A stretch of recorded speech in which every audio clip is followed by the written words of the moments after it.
Helo. Dwi wedi blino heddi. O'n i'n methu'n lan a chysgu neithiwr. Sa'n gwybod pam, chwaith. O'n i'n gyfforddus braf yn y gwely. Ddim rhy dwym, ddim rhy oer. Es i ddim i'r gwely'n rhy hwyr, nac yn rhy gynnar. A doedd dim byd yn fy mhoeni. Ond weithiau, mae'n anodd cwmpo i gysgu yn dywi. O'n i'n troi a thorosi am oriau. Ond yn y diwedd, fe lwyddes i syrthio i gysgu. Diolch byth. Chi eisiau gwybod fy nghyfrinach chi?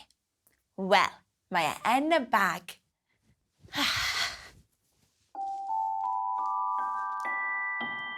Dyma fe, Twm Trwnc. Neithiwr, pan o'n i ffili cysgu, estynnes i Twm Trwnc, roi cwtsh enfawr iddo, a chyn pen dim, o'n i a Twm di cwmpo i drwmgwsg. Diolch, Twm. Ydych chi'n cael trafferth cysgu weithiau? Wel, mae gen i stori i chi am greadur bach oedd yn methu'n lan am mynd i gysgu. Hoffech chi eich chlywed hi? Hoffech? Gwych! Dwi'n caru dweud stori. Ganol dydd oedd hi, ac roedd lleici llwynog yn trio'i gorau glas, pinc, coch a melyn i fynd i gysgu. Chi'n gweld anifeiliaid y nos yw llynogod, sy'n golygu i bod nhw'n cysgu yn ystod y dydd ac yn effro trwy'r nos. Roedd lleici wedi cael noson brysur iawn yn hela ac yn chwarae gyda'i ffrindiau, ac roedd hi'n edrych ymlaen at ddiwrnod da o gwsg. Ond oedd lleici druan ddim yn gallu cysgu. Doedd hi'n cael dim trafferth fel arfer. Byddai'n cwmpo i gysgu'n syth bob tro. Ond heddiw, roedd hi'n hollol effro, a doedd dim syniad ganddi beth i'w wneud. Hwyddaeth heibio ond undeg ac iola ar ieir. Cawson nhw sioc a hanner yn gweld lleici llwynog yn effro.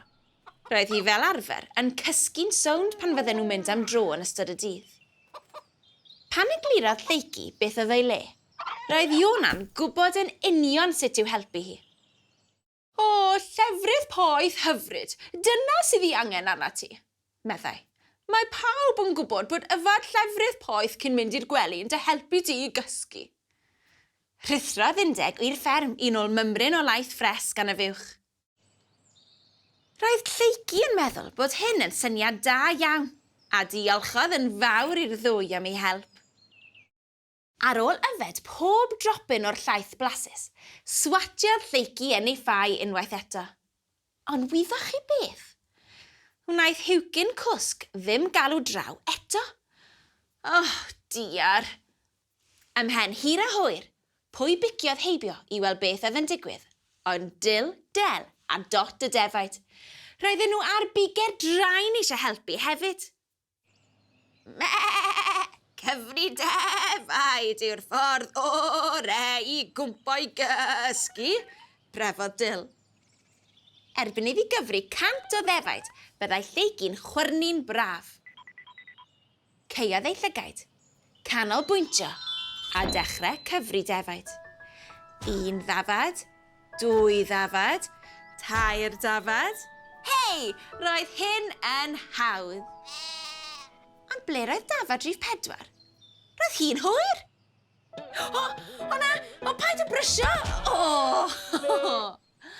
Roedd cyfri defaid yn llawer gormod o hwyr, ac ddim yn helpu lleici i ymlacio o gwbl.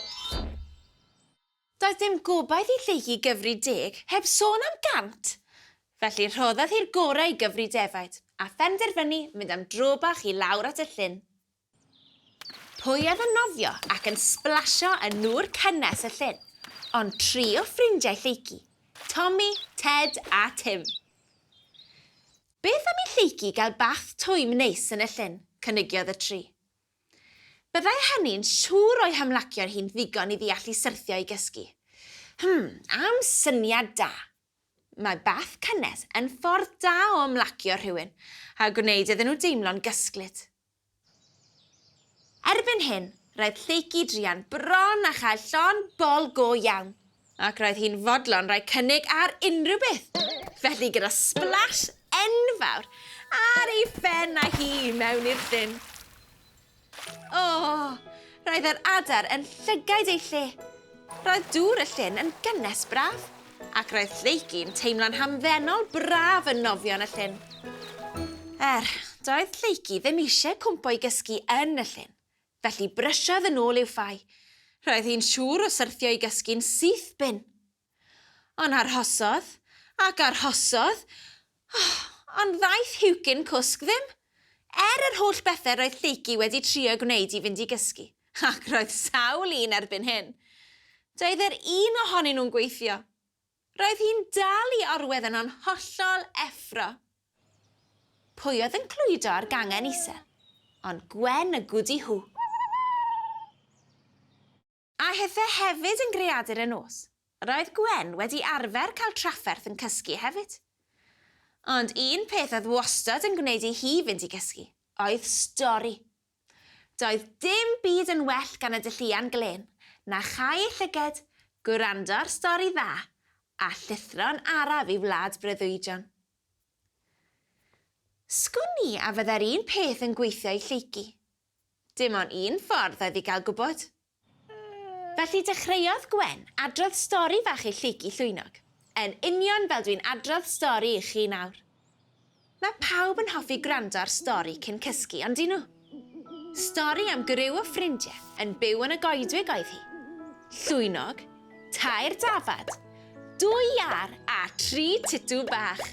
Sŵn o'n gyfarwydd. Roedd llais Gwen yn araf, tawel a meddal.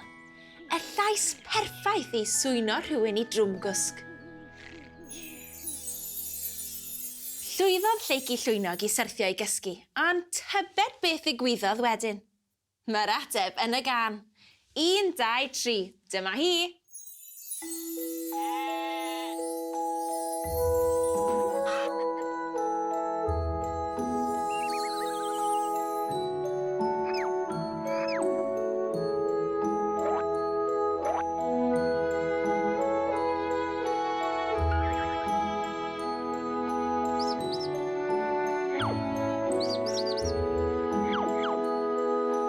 Llwynog Coch Sy'n Cysgu, Llwynog Coch Sy'n Cysgu, Llwynog Coch Sy'n Cysgu ar y ddôn.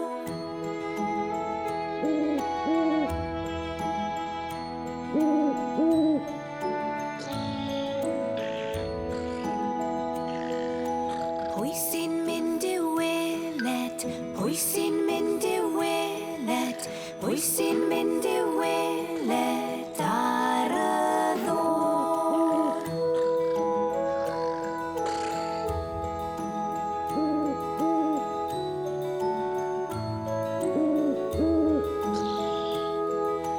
Llygaid coch yn agor, llygaid coch yn agor, llygaid coch yn agor ar y ddôn.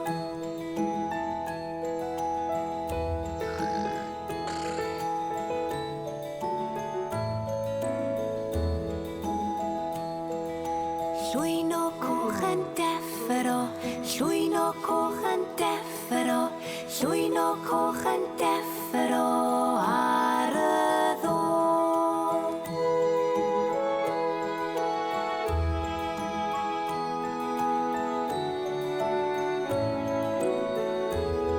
Hwyl fawr, Llwynog Coch.